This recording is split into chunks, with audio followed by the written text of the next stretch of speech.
सभे मगहिया भाई बहन के भूलेटन काका के राम राम आथिन मगहिया खबर में सुनथिन देश दुनिया के खबर। काशी तमिल समागम के उद्घाटन कल प्रधानमंत्री नरेंद्र मोदी बनारस में करता।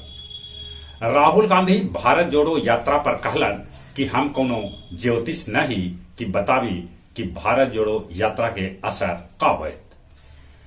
देश देशांतर मगहिया दलान के 89वां ऑनलाइन कार्यक्रम में काव्य संध्या के आयोजन कल गेल, जेकर अध्यक्षता डॉक्टर मिथिलेश और संचालन कृष्ण कुमार भट्टा कल का। 67वीं बीपीएससी पीटी के परीक्षा में 11,607 अभ्यर्थी सफल घोषित होलन। अब रेल में चूड़ा दही, लिट्टी चोखा और घुघनी भी भेटायत। अब घरेलू गैस सिलेंडर पर लगावल जाए क्यूआर कोड। मोहम्मद आजम खान के वोट के अधिकार छिनायल। 2,500 कारतूस और हथियार के साथे रोहतास के 4 गो आदमी के गिरफ्तार कल गए। उद्योग मंत्री शमीर महासेठ के करीबी पर आयकर मरल छापा। झारखंड के मुख्यमंत्री हेमंत सोरेन से ईडी 8 घंटा तक कैला पूछताछ।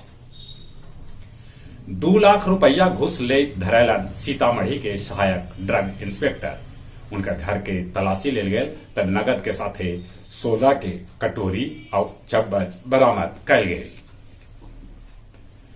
पड़ोसी नेपाल में चुनाव 20 नवंबर के करावल जाए।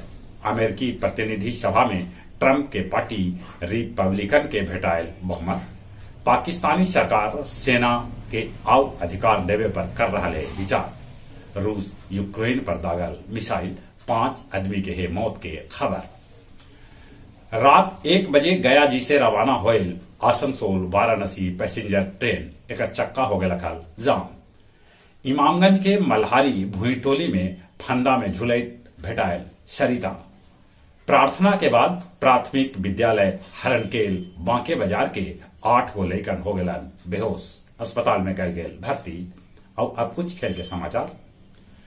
अल्कारेज टेनिस में सबला युवा खिलाड़ी नंबर 1 बनलन।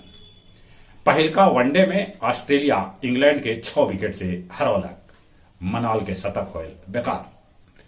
ऑस्ट्रेलिया ओपन खेलेलेन जोकोविच के आखिरकार भेटायल बीजा।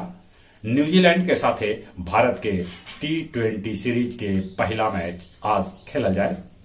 राज्य स्तरीय कराटे में गया जी के भेटायल 9 गो पदक।